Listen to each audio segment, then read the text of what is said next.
I'm putting on the recording so that we'll be able to share the recording with others who were not able to make it.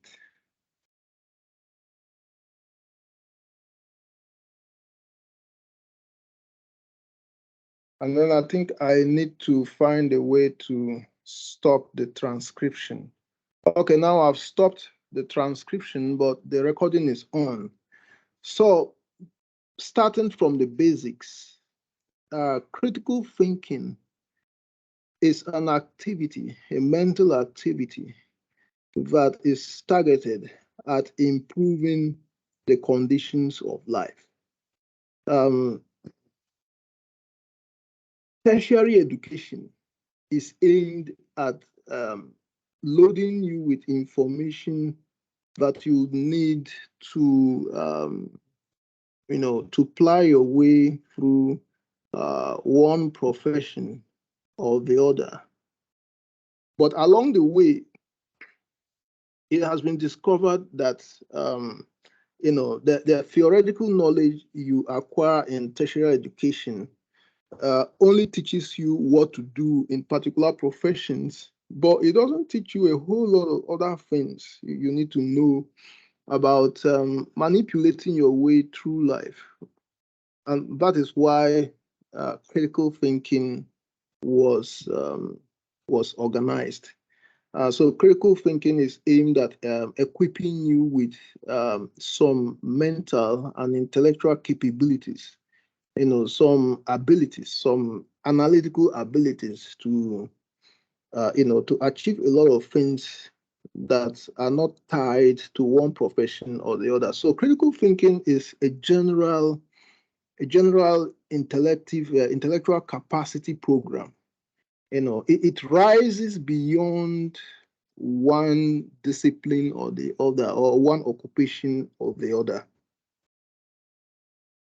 And we have organized it in such a way that you do it as you are coming into the university, so that throughout the university education you will be learning to apply it, so that you start learning early how to apply the principles of critical thinking.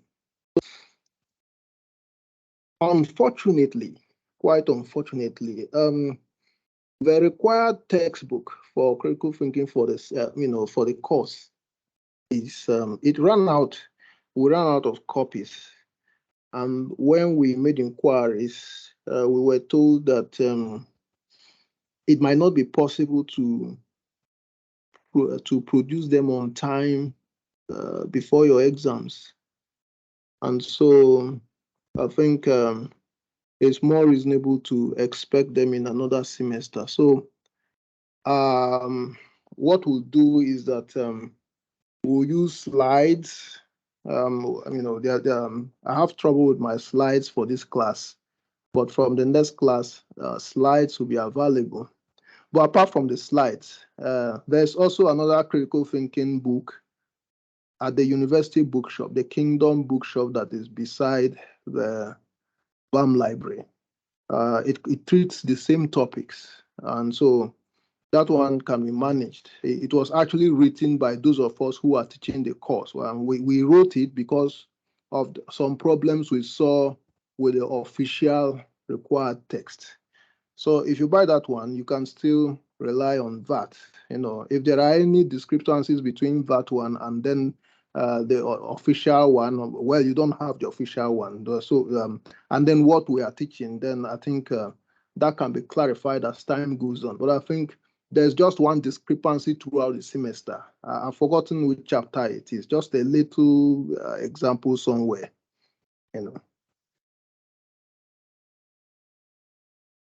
Now I have to make some comments about the first class on speech acts because it leads us directly to definitions.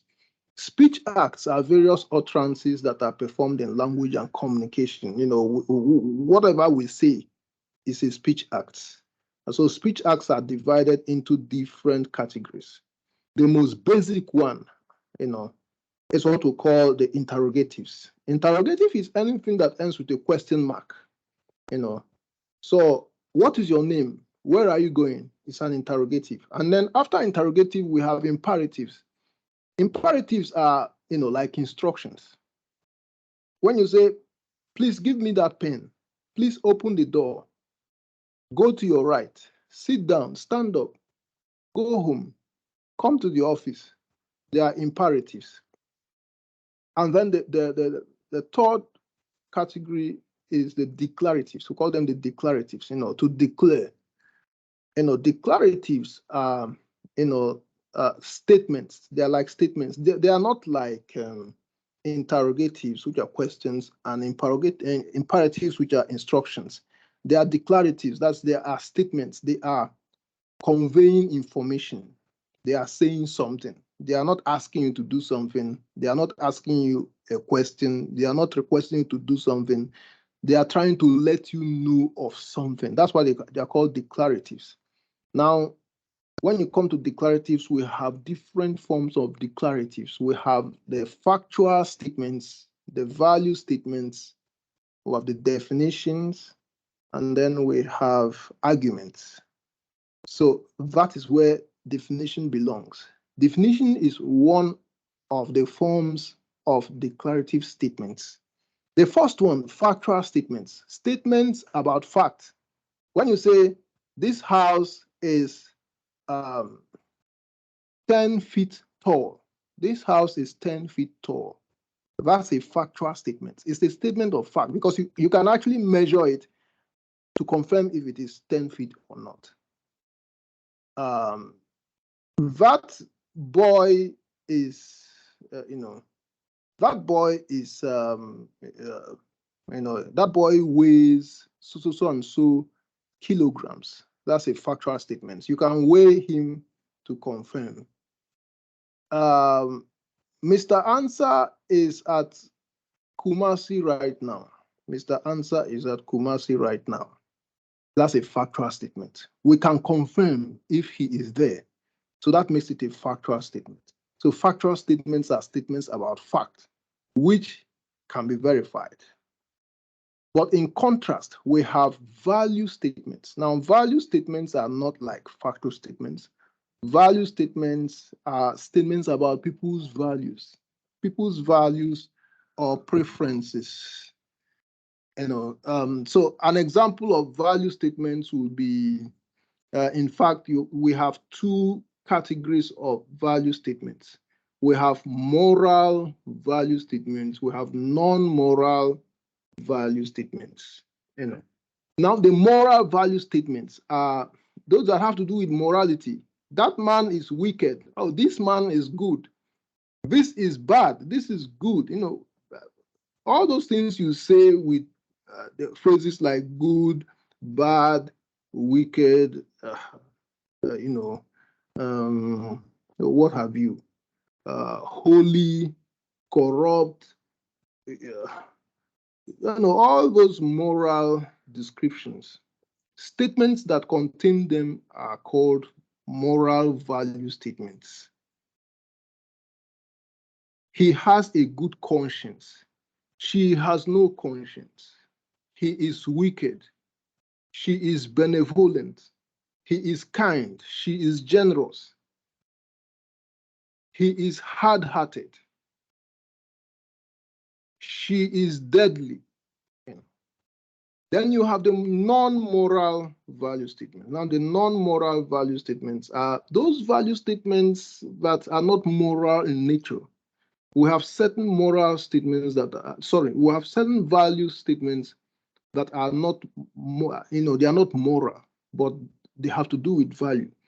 Now, non-moral values are either utility values or aesthetic values. Either utility values or aesthetic values. Now, utility values have to do with, things that are strong, with strength, durability, profitability, productivity, efficiency.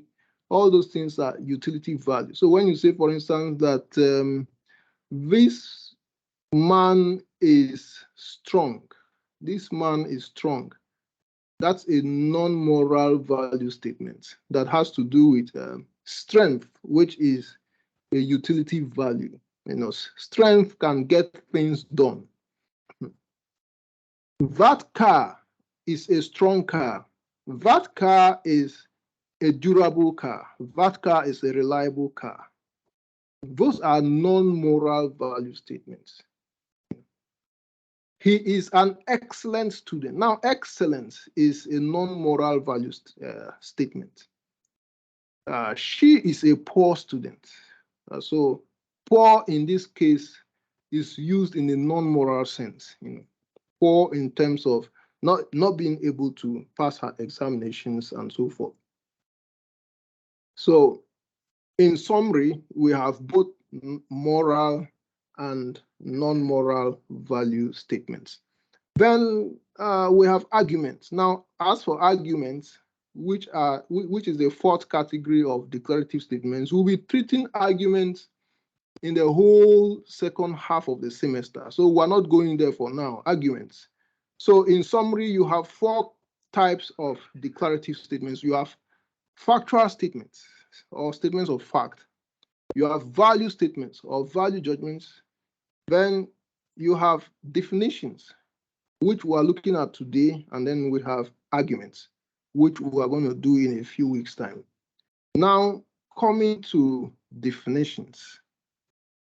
The first thing to learn about definitions is that there is a difference between, there are two differences. There is a difference between definiendum and definiens, and there's another difference between connotation and denotation.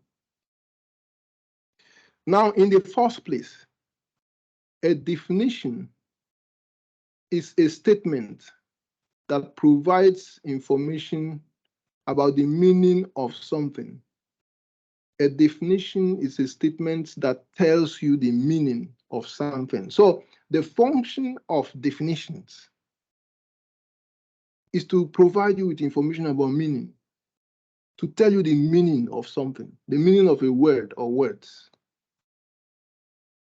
A lion is, a carnivorous animal with a long, tawny tail, strong shoulders, a heavy mane, and those things. That's a definition of a lion.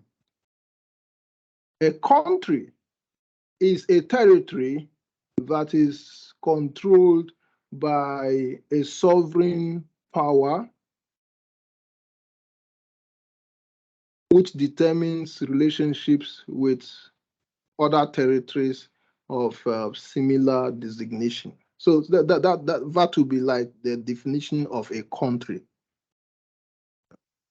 A university is an institution that provides training and education that can lead to competency in various professions and occupation.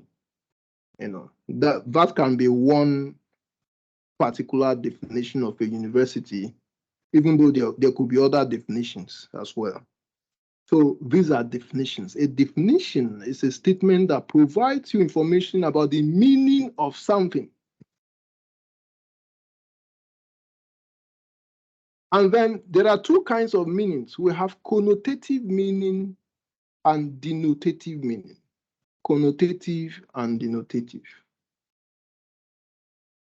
Now, a connotative meaning is a descriptive meaning.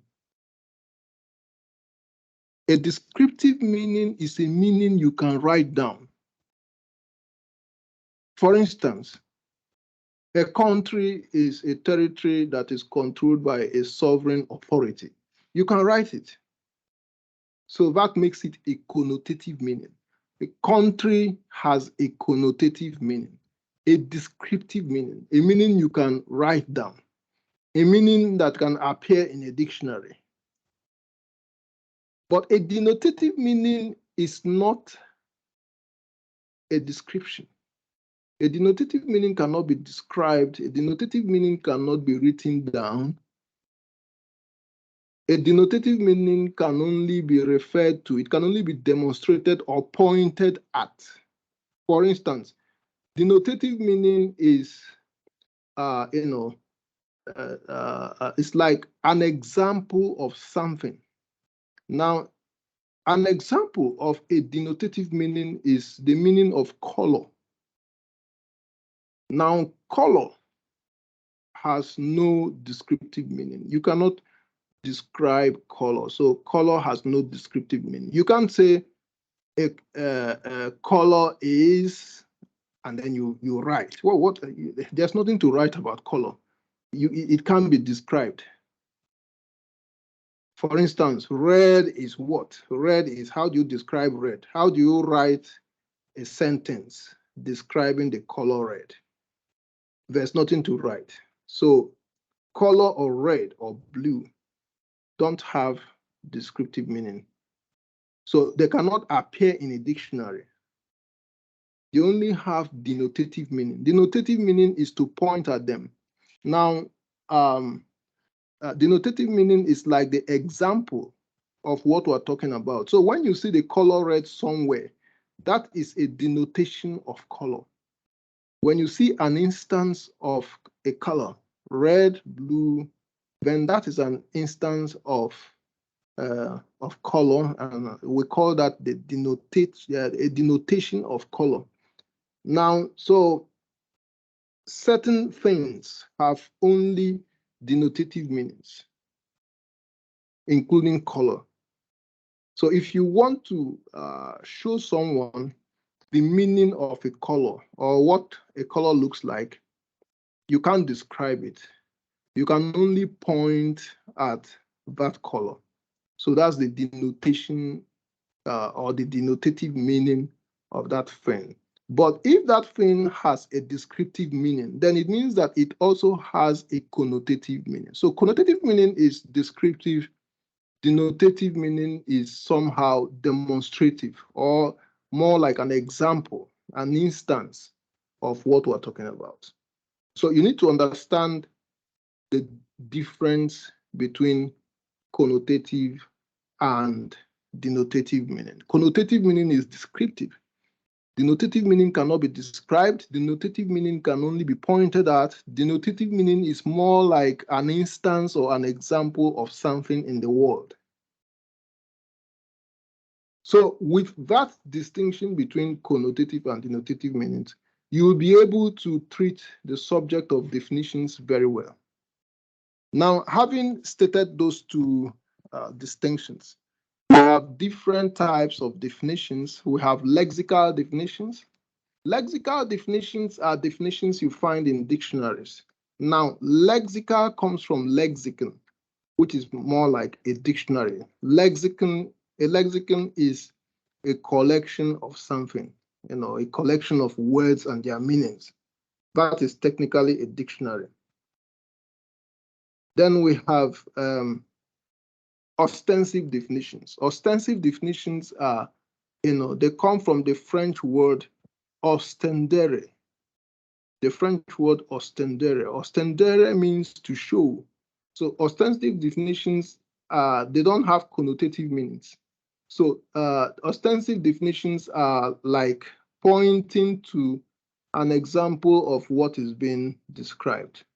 So for instance, colors have only ostensive definitions. So colors don't have lexical definitions, which are connotative definitions. Colors have only ostensive definitions, which are denotative, which have denotative meanings.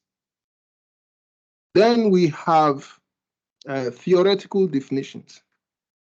Theoretical definitions are definitions that originated from particular disciplines. There are certain definitions that we got from certain disciplines, especially at the tertiary level. For instance, the definition of nuclear family consisting of a man, his wife, and his children. We got that meaning or that definition from sociology. And then when you check another word like bipolar disorder, Bipolar disorder, is a word we got from psychology. Bipolar disorder. So the definition of bipolar disorder originated from psychology. We would call it a theoretical definition. So just understand that theoretical definitions are definitions that originated from particular disciplines where they were first invented to describe something. So that's theoretical definitions. And then we have operational definitions. Operational definitions are definitions that depend on certain procedures. Definitions that depend on certain procedures. Operational definitions are definitions of things that you can only achieve through certain procedures like experiment. So if, for instance, you conducted an experiment and you arrived at water, an experiment could produce water. You can experiment by combining, combining 2 molecules of hydrogen with 1 molecule of oxygen. So 2 molecules of hydrogen is H2, and then 1 molecule of oxygen is O. So that's why we say H2O is water. It took an experiment to make that combination. So you can say that water has an operational definition. You can say that water is a substance that is achieved by combining 2 molecules of hydrogen with 1 molecule of oxygen. So that's an operational definition. The definition shows you a procedure such as an operation. You see that procedure within the definition. You can see the procedure as you are reading the definition. So that makes it an operational definition. Then we have stipulative definition. Stipulative definition. So a stipulative definition is that kind of definition that you invent personally as someone who is engaged with something. Now, anyone at all can create a stipulative definition. That's why we call it stipulative definition. Now, supposing you are doing some research and before the research, you want to define something in your thesis. And then you realize that the definition you see in your dictionary is not adequate as a definition. Probably you have seen from your research or your initial research that the dictionary definition will give you problems if you used it, because probably the dictionary definition might be too simplistic, or it might overlook a lot of important things. So if that is the case, then in writing your thesis, you write that so and so dictionaries are available, from dictionaries, encyclopedias, and so forth, but they have this weakness. And then you mention the weakness. They are not able to satisfy this and this and this and that criteria. Because of that, I have to stipulate a definition that is more suitable for the research or the objects of the research. And then you come up with a definition yourself, a definition that satisfies the research. So we call that a stipulative definition.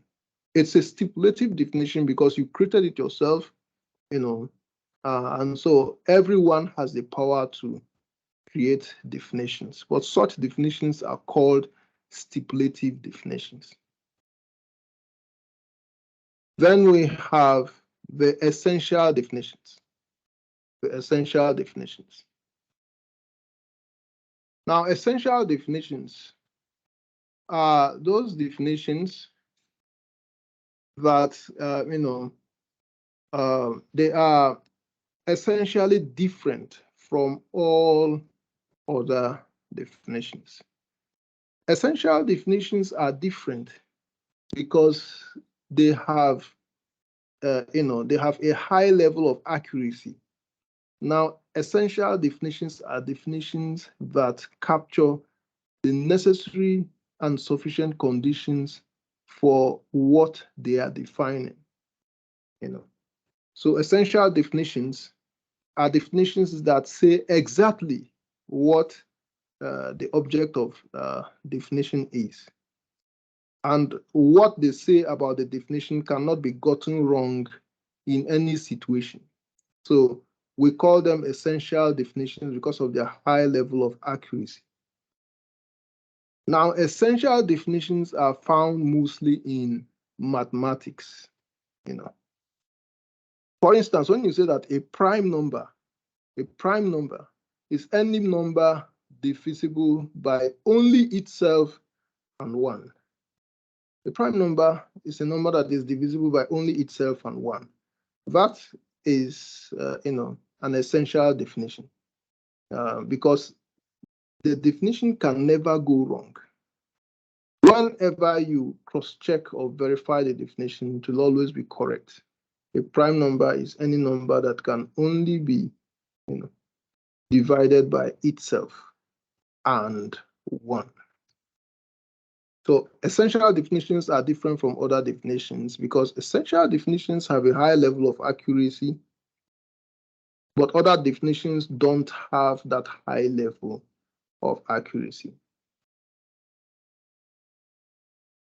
So that is that about types of definitions, the various types of definitions.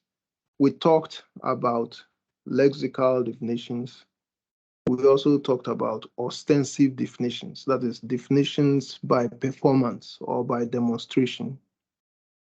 And then we talked about theoretical definitions,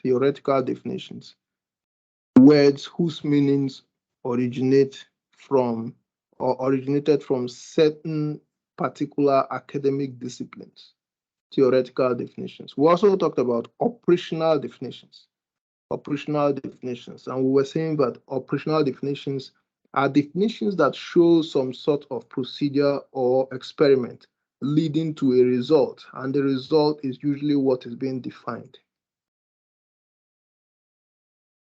Then we talked about stipulative definitions.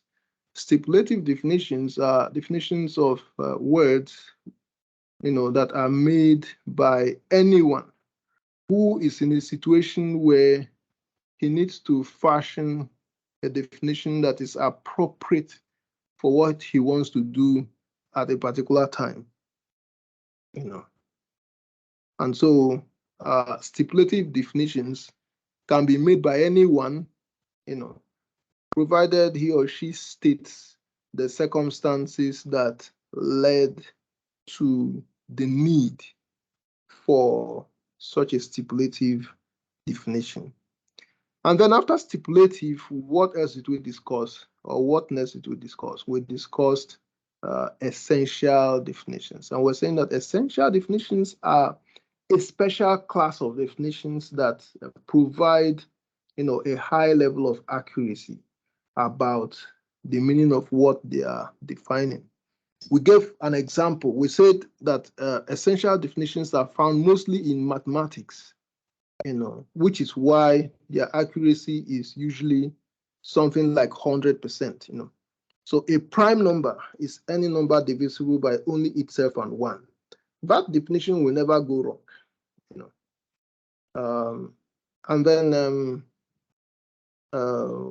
an odd number is what you define it. So all those concepts in mathematics have their definitions. Such definitions are usually called essential definitions. Now we are done with the type of definitions.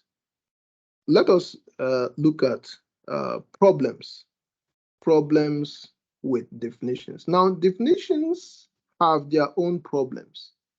There are certain problems of definitions we need to know so that we can avoid bad definitions and then go for good definitions. We can avoid inaccurate definitions if we know the problem of definitions. Now, there are 5 major problems of definitions, and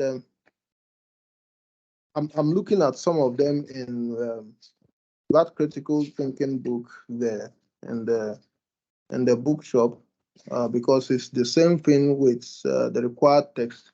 Yeah, so I have the required text here too.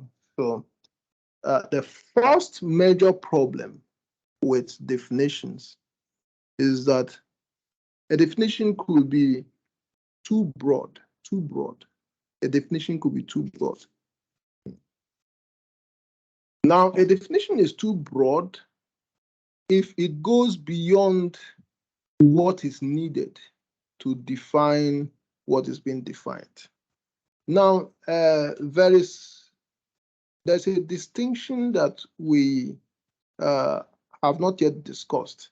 So, and I think before we go into the problems with definitions, we have to look at that particular definition. Now, it's the definition between the subject and the predicate in the definition. Now, any definition is a statement, or you can say is a sentence. Any definition, let's say any connotative definition, is technically a statement or a sentence. It has a subject and a predicate. You had studied the difference between subject and predicate, back in the days. Now, the subject of a sentence is that thing that the sentence is talking about. That's the subject of the sentence. So if you say Kofi is a man, Kofi is a man, what is the sentence talking about? The sentence is talking about Kofi. So Kofi is the subject of the sentence. And then what is being said about Kofi? What is said about Kofi is that he is a man. So is a man is called the predicate. That's the predicate, the part of the sentence you call the predicate. Now, Kofi is a subject, is a man is the predicate. Now, the subject of a sentence, or the subject of a definition, which is a sentence, we call it the definiendum. The definiendum, the subject of a sentence, the subject of a definition, we call it the definiendum. And then the predicate is called the definiens. So definiendum is the technical word for the subject, and definiens is the technical word for the predicate. So when you say Kofi is a man, Kofi is a subject which we call the definiendum, and then is a man is called the predicate, which we call the definiens. So definiendum is the subject of a definition, what the definition is talking about, and then definiens is what is saying something about the subject. So a definition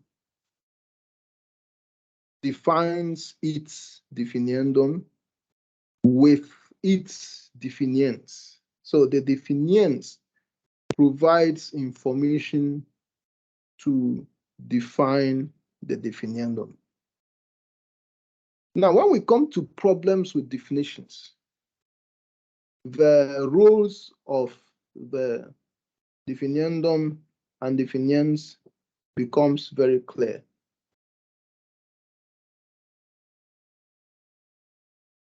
Now, the first problem of a definition is that a definition could be too broad. Now, a definition is too broad when it describes, a range of items that go beyond what it is defining.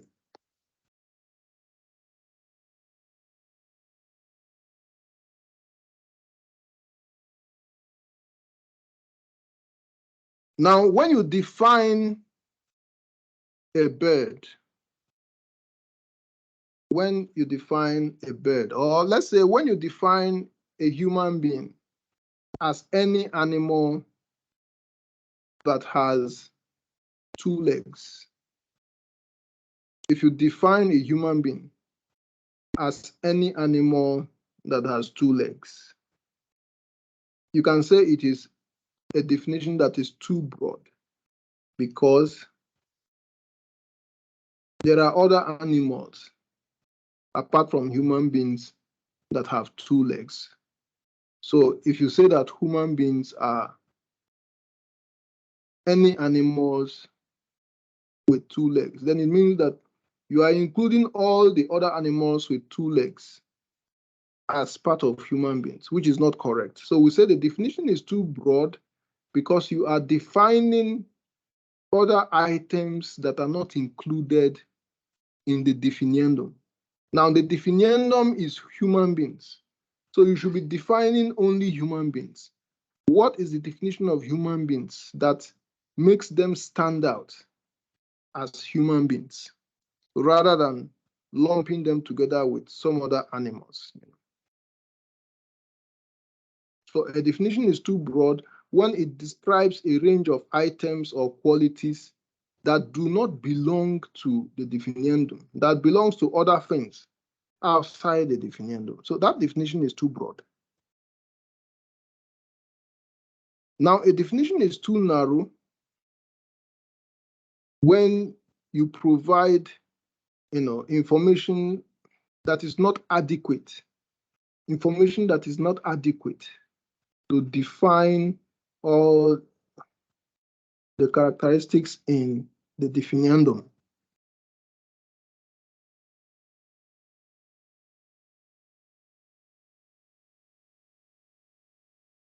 When you say, for instance, if you are asked to define philosophy,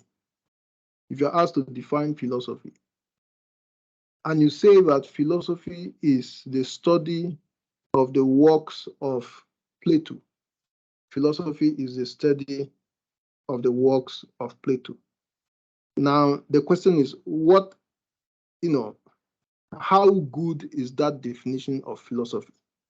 Now, if you say philosophy is the study of the works of Plato, then it means that you are narrowing down philosophy to the works of Plato alone. But there are many philosophers apart from Plato.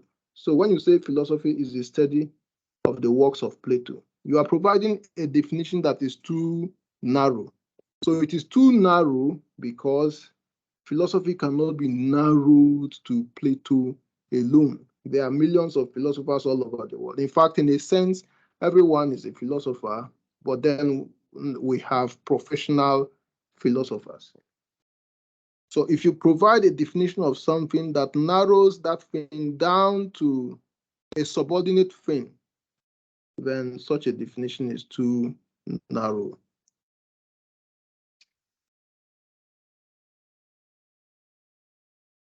Now, a definition could be vague.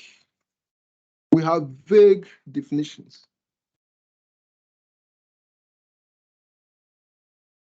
A definition is vague if we cannot tell the class of items that the definition refers to.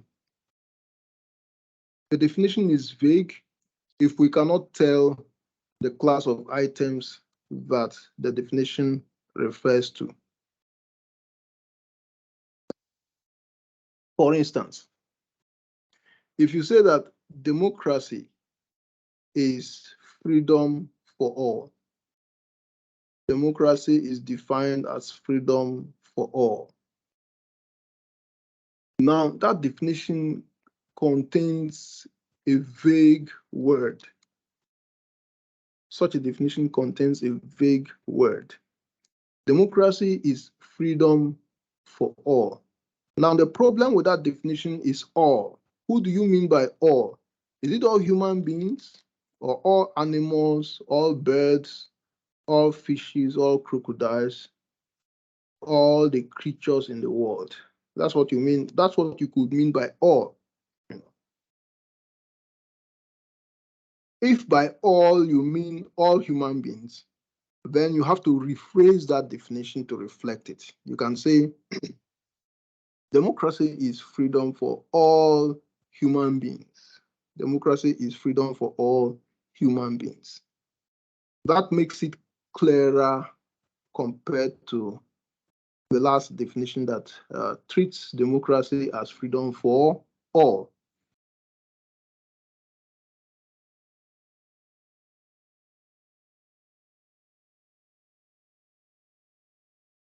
Okay, so a definition could also be ambiguous. Now, an ambiguous definition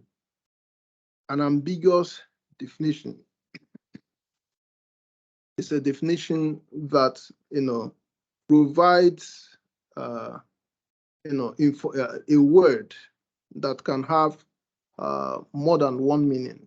Now, when you use a word or a phrase to define something, and that word or phrase you used is capable of generating more than one meaning, then such a definition is ambiguous.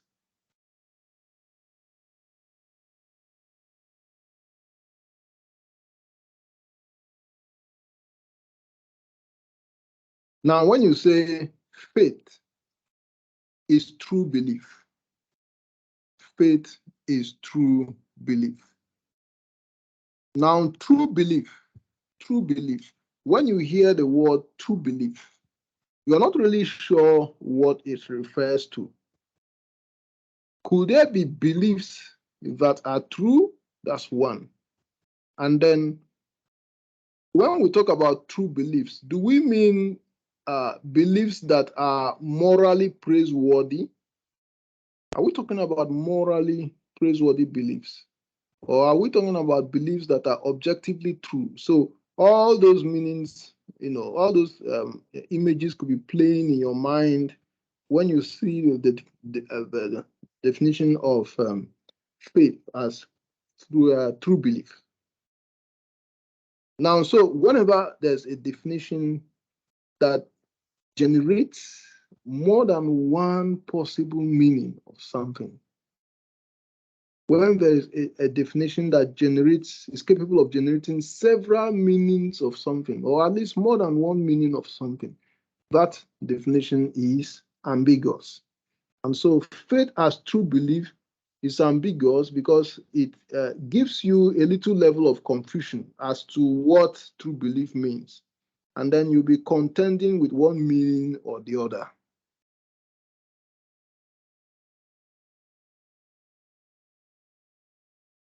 Now, a definition can beg the question. A definition can beg the question. Now, a definition begs the question when it does not actually provide a definition, when it's what do I call it? When it strays away from its job as a definition. Once a definition has diverted from its task as a definition, then it means that the definition begs the question. Let's give an example. Now, what could be the definition of Jubilee House? What could be the definition of Jubilee House? Forgetting about minor differences between various definitions. Now, you could say quite obviously that Jubilee House is what? The office of the President of Ghana. You can say that Jubilee House is the office of the President of Ghana. But what about a definition that says that Jubilee House is a place where every Ghanaian wants to be. Jubilee House is a place where every Ghanaian wants to be. If that is presented as a definition, would you accept it as a definition? Jubilee House is a place where every Ghanaian wants to be. Now, that statement has diverted from offering a definition to saying something that, is not even concerned about definitions at all. So when you see such, mistaken or fake or, mishandled definitions, then you can simply, say that the definition begs the question. When someone says something that is not clear to you, you can say, I beg your pardon. I beg your pardon. So a definition that, doesn't really provide a definition begs the question. So that's, how we see such definitions that beg the question. So these are the various problems with definitions. A definition could be too broad. If a definition is too broad, then it is defining things that go beyond what it should define. If, for instance, you say that a toy is a machine. A toy is a machine. That's a broad definition because there are many machines that are not toys. Almost half of the things in this world are now machines of various kinds. But toys are just, a small class of items. So you can't say that a toy is simply a machine because machines are broader than toys. So that would be a broad definition. And then if on the other hand, you are asked to define a machine, what is a machine? And then you say a machine is what? A toy. A machine is a toy that children used to play. That is a narrow definition. Not all machines are toys. So defining machines as toys is to narrow down all the machinery in this world to the toys that children used to play. So that's a narrow definition. So these are the two most prominent problems of definitions. Most of the problems we see in this world, especially in academic debates and academic programs, academic studies, research, and all these things, are because of definitions of things, or at least looking at things with meanings that are either too broad, too narrow, and all that. And then we saw vague definitions. A definition is vague if it doesn't refer to a particular class of items. So when you say that democracy is freedom for all, that's a vague definition because all doesn't specify who it is referring to. There's no particular class of items that it refers to. And then a definition could be ambiguous. An ambiguous definition is a definition that provides you with more than one meaning, two or more conflicting meanings of a particular word or phrase. So that's an ambiguous definition.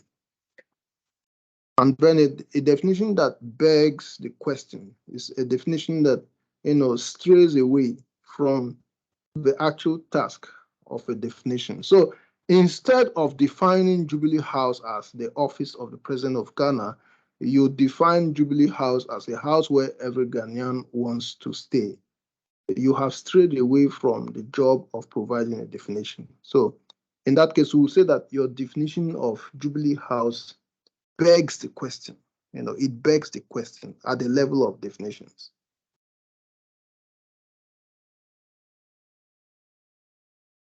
So any questions about the types of definitions and the problems with definitions?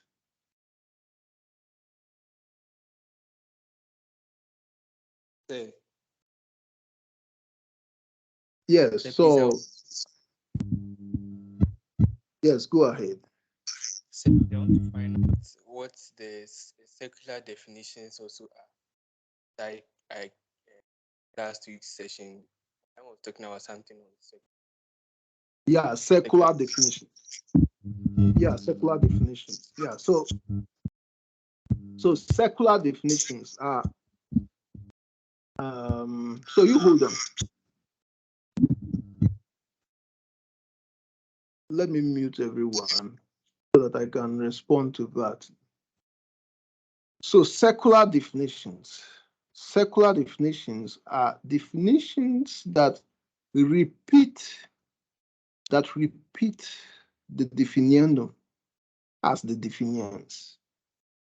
When you are trying to define something and then you end up repeating it instead of defining it, then you have committed secular definition. So secular means to circulate something.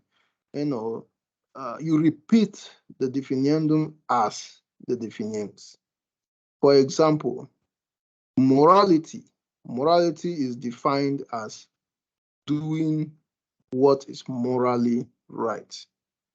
Morality is to do what is morally right. So that's a secular definition because it repeats the definiendum as the definiens.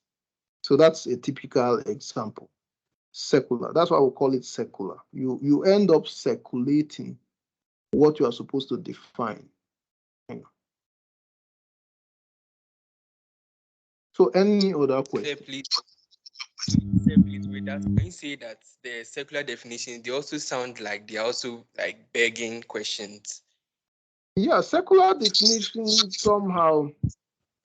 Secular definitions. You can also say that secular definitions beg the question. It's just that the way they beg the question is quite specific. Let me see. I should mute everyone so that I can respond.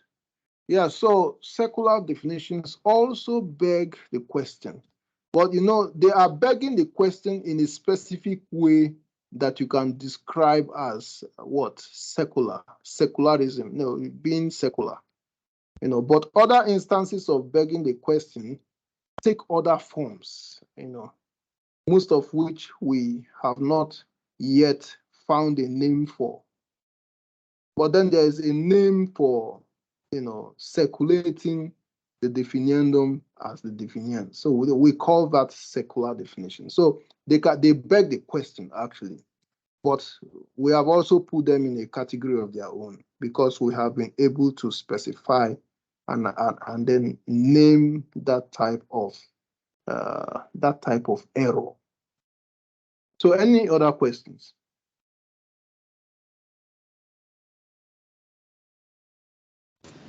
Yeah. Sir, please, I want you to explain further the lexical definition. Yeah, lexical definitions. Yeah, so the lexical definitions are the dictionary definitions. Now, lexical, you need to appreciate the meaning of lexical. Whenever you see words like lexical, lexicon, lexi this, lexi that, it's referring to dictionaries, not simply not just the dictionary books or booklets that you come in contact with. Dictionaries go beyond those books, those big books or small books or whatever. A dictionary is first and foremost a collection of words and their meanings. A collection of words and their meaning. So you can have online dictionaries and whatever, but whatever you see a collection of words, you can call it what? Lexicon. You can call it lexicon. So lexicon has to do with collecting words so that we can do something with them, or at least so that we can have an inventory of words and then possibly their meanings. So that's where the lexi that, lexi this comes in. Lexicon, lexical definitions. So I hope that is clear. Yes, sir. Yes, sir. Thank you, sir. Yeah, so any other questions?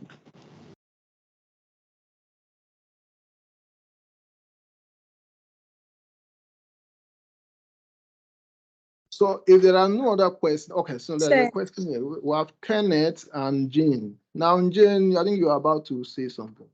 Yes, please, I wanted So to go ask ahead. if the ostensive definitions are also denotations. Ostensive definitions depend on denotations. Ostensive definitions are one example of denotative definitions. Okay. Now, ostensive definitions have no connotative meanings, So ostensive definitions have only denotative meanings. Okay. Yeah. Thank you very much. You're welcome. Is that Kenneth?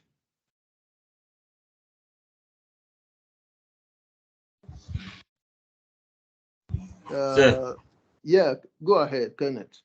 Sir, please, so aside the ostensive definitions, all other definitions are grouped under the connotative meaning.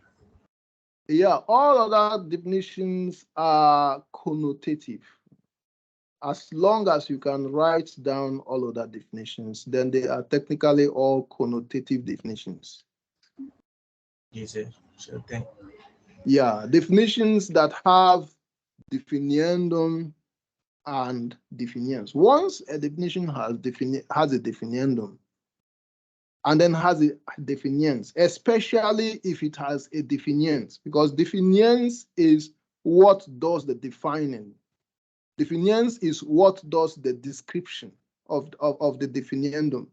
So definiens, the existence of a definiens or that kind of predicate is evidence of connotative definition.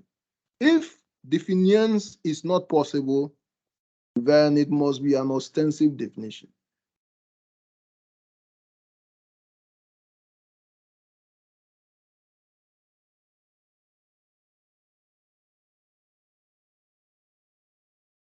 Now, there are certain exercises I'm seeing in this book.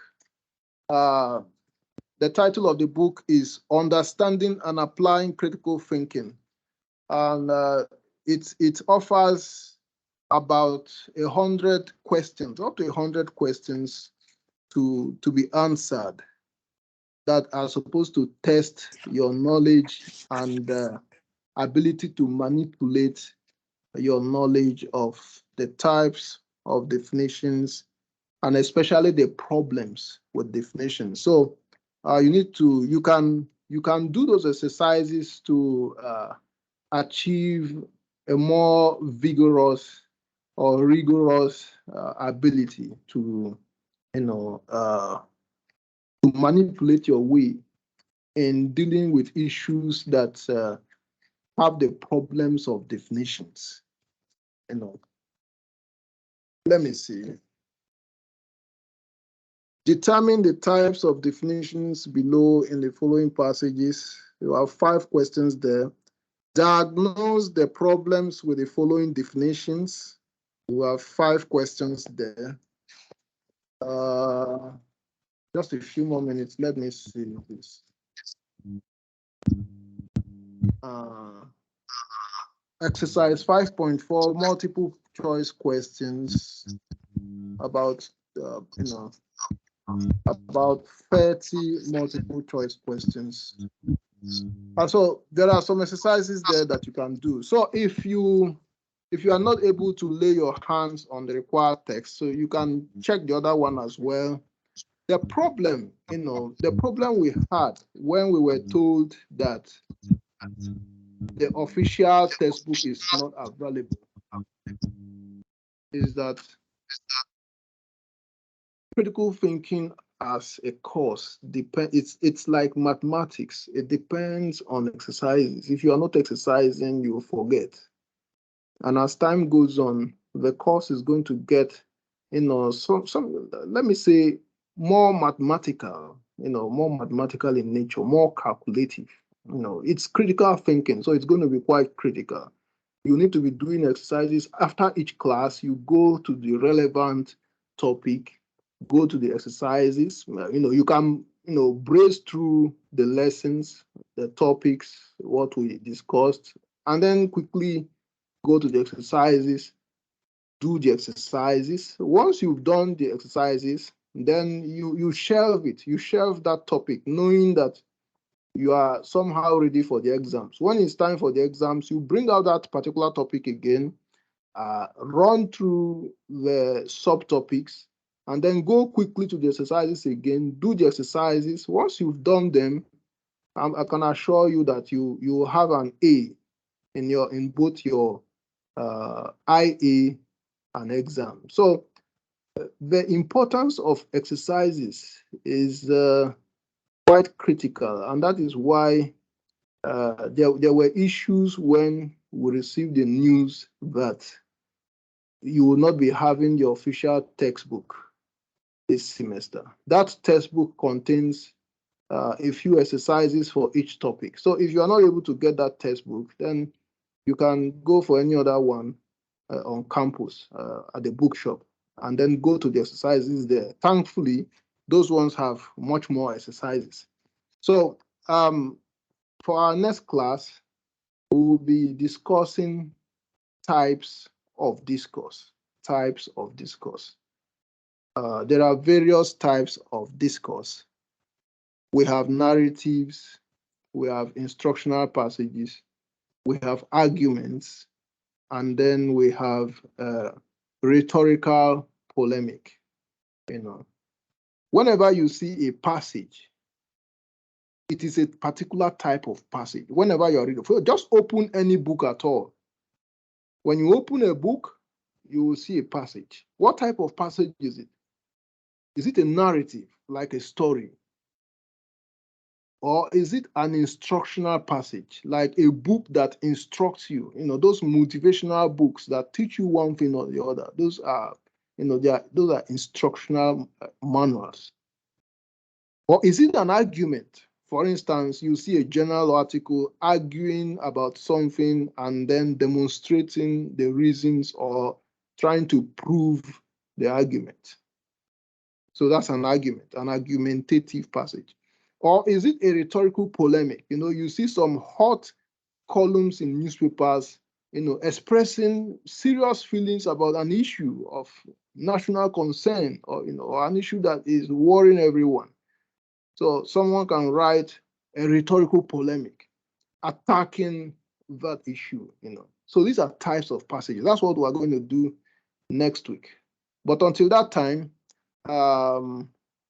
see how you can tidy up your loose ends about the topic of definitions, types of definitions, and their problems. My advice would be that when I was in undergraduate, I have 3 degrees. I have 3 undergraduate degrees. I have 2 degrees in philosophy, and I have 1 in mass communication. Now, when I started reading philosophy first, when I started with my philosophy degree, I went to lectures, came back to the hostel, packed my books. I didn't read my books until it is time for a test or an exam. When it is time for the tests, I will read very hard as I can. And then when the results come out, I'll be disappointed, because when I check how hard I read, I wouldn't believe that, I'm not the best student. I would believe that I'm supposed to be the best student considering how hard I read, but it wasn't the case. At the end of the day, people were getting higher scores, and it continued paining and confusing me. I continued in that confusion for about 2 years. And then I discovered I met someone who got first class. We started reading together, and I noticed that after each class, he will make sure he reads everything about that topic that day, or latest the next day. You go through them, make notes, do exercises, and then you just shelve it. Just shelve it. At exams or at tests, he'll bring it out again, go through it again. So the reason why I wasn't able to make first class is not because I wasn't reading hard, but because I wasn't reading immediately after lectures. Now, when you read something, a topic immediately after lectures, your brain, after listening to the lecturer, has the best opportunity to make use of the exercises, the readings, and that is the most fruitful time to get it inside. Once you've done that, the one you are going to do before the test and the exam is just secondary. That one is just to refine or to patch up whatever is left, but the main stuff has gone inside. If you left it to the exams, you've missed the main stuff and you're just struggling. So after this class, read the types of definitions, read the problems of definitions, do the exercises. If you have no exercises to do, look for a book that contains the exercises. Okay, so until our next class, someone's hand is raised. Panstil, do you want to ask a question?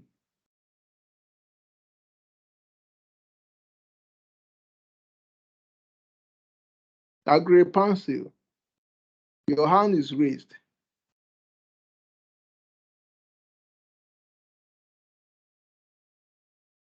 So please, I want to find out if we can get some of these exercises. What? Repeat your question. Please, the exercises we are talking about. Yeah, the exercises can be found now. Have you found any place to buy the required text?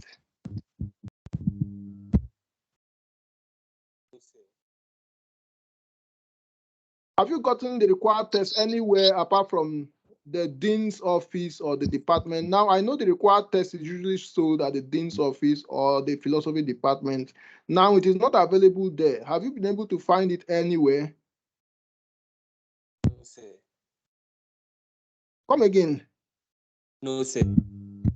Okay, then you can go for the one at the bookshop, the alternative textbook at the bookshop. There you also find exercises on the same topics.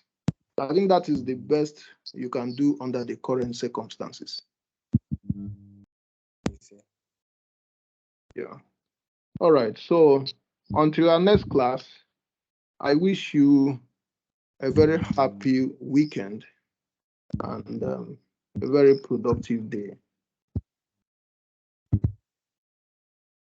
So goodbye, everyone. We'll meet next week. Continue to use the latest link you received. So the link that has put you here is a link you should save so that next week you also use it to come in. Okay, sir. Hello, sir. Hello, Yeah. sir. Yes. Sir, please, like we are finding it difficult to get access to the link. Where can you find it? Yeah, that's what I'm saying. Whichever link that has gotten you into this class. Okay. The link that you have used, I'm sure by now you have received different links, but they are for the same platform, the same class. Okay. Yeah, so Okay, the sir. link you are using right now was provided by a former teaching assistant that has some knowledge of ICT. And so he generated this link for the same meeting, but he was saying that this particular link, when anybody uses it, the person can come in. So please, you now have to save whichever link has brought you in here. That's the same link you are going to use for all the other classes.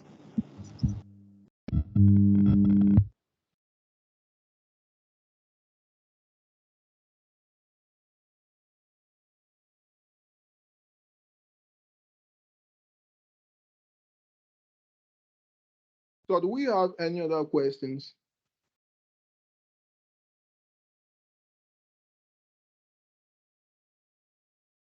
Okay, so by now we might be encroaching into the time for some other classes. This is 7 minutes past 3 o'clock. We were supposed to end by 2:30. So I think we have to take our leave. So we see next week. Bye-bye, everyone.